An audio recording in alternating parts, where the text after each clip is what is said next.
परम आदरणीय सभापति महोदय, परम पूज्य गुरुजनों, अभिभावकों, दूर दराज से आए हुए अतिथिगण एवं मेरे मित्रगण, बड़े खुशी की बात है कि आज 26 जनवरी गणतंत्र दिवस के शुभ पावन अवसर पर मुझे नारी शक्ति के बारे में 2 शब्द बोलने का मौका मिली है। इसमें जो त्रुटि हो जाए उसे बाल्य मन समझकर कृतार्थ करे। कहते हैं अपमान मत करना नारी का, इसके बल पर जग चलता है। अपमान मत करना नारी का, इसके बल पर जग चलता है। हरे पुरुष भी जन्म लेकर नारी के कोख में ही पलता है। खुशी की बात है कि आज महिलाएं अपने जीवन के हर क्षेत्रों में पुरुषों से कंधे मिलाकर चल ही नहीं रही, बल्कि धीरे धीरे उनसे आगे निकल रही है। लेकिन अब कई सारी ऐसी चुनौतियां हैं जो उसके कदमों को रोकने का काम करती हैं। यह किसी एक देश के लिए नहीं, बल्कि दुनिया के कई सारे देशों के लिए एक चिंता का विषय बनी हुई है। वैसे तो हर क्षेत्रों में महिलाएं अपनी मजबूती, इच्छा शक्ति से उस हर चुनौती को चकनाचूर कर दिया है जो उसकी तरक्की में बाधा बनने का काम कर रही है। लेकिन फिर भी कई सारी ऐसी चुनौतियां हैं जिनसे वो आज भी जूझ रही है, जैसे शिक्षा न मिल पाना। आजादी के 73 साल बाद भी भारी संख्या में लड़कियां एवं बच्चियां अपनी शिक्षा को पूरा नहीं कर पाती। गरीबी और पारिवारिक समस्याओं के कारण छोटी उम्र में ही स्कूल छोड़ने पर मजबूर हो जाती हैं। अशिक्षित होने की वजह से अधिकांश महिलाएं अपने जीवन के स्तर में सुधार लाने में खुद को असमर्थ महसूस करती है। दूसरा, भेदभाव और समान अवसर न मिलना। वैसे तो हमारे संविधान में पुरुष और महिलाओं को समान अधिकार दिए गए हैं, लेकिन जीवन के हर क्षेत्रों में महिलाओं एवं लड़कियों को घर से लेकर कार्य क्षेत्र तक भेदभाव का सामना करना पड़ता है। तीसरा, रूढ़िवादी सोच। आजादी के 73 साल बाद भी हमारे देश के कई क्षेत्रों में आज भी महिलाओं के लिए रूढ़िवादी सोच कायम है।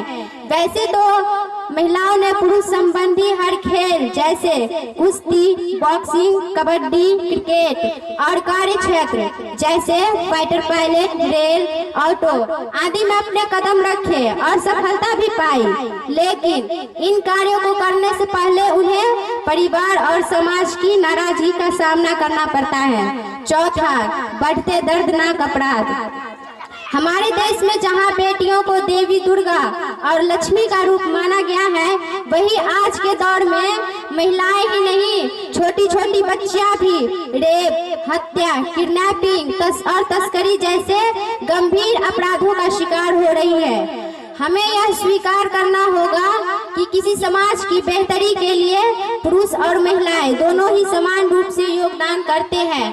खुद को मौत के दरवाजे पर ले जाकर एक नन्ही सी जान को जन्म देती है। और सबसे महत्वपूर्ण बात यह है कि बच्चों की परवरिश और घर को स्वर्ग बनाने में भी एक प्रमुख भूमिका निभाती है। हमारे आदि ग्रंथों में नारी के महत्व को यहाँ तक बताया गया है कि यत्र नार्यस्तु पूजन्ते रमन्ते तत्र देवता, अर्थात जहाँ नारियों की पूजा की जाती है वहाँ देवता निवास करते हैं। वैसे तो हर क्षेत्रों में महिलाओं ने वास्तव में महिलाएं जन्म से अबला नहीं होती, उन्हें अबला बनाया जाता है।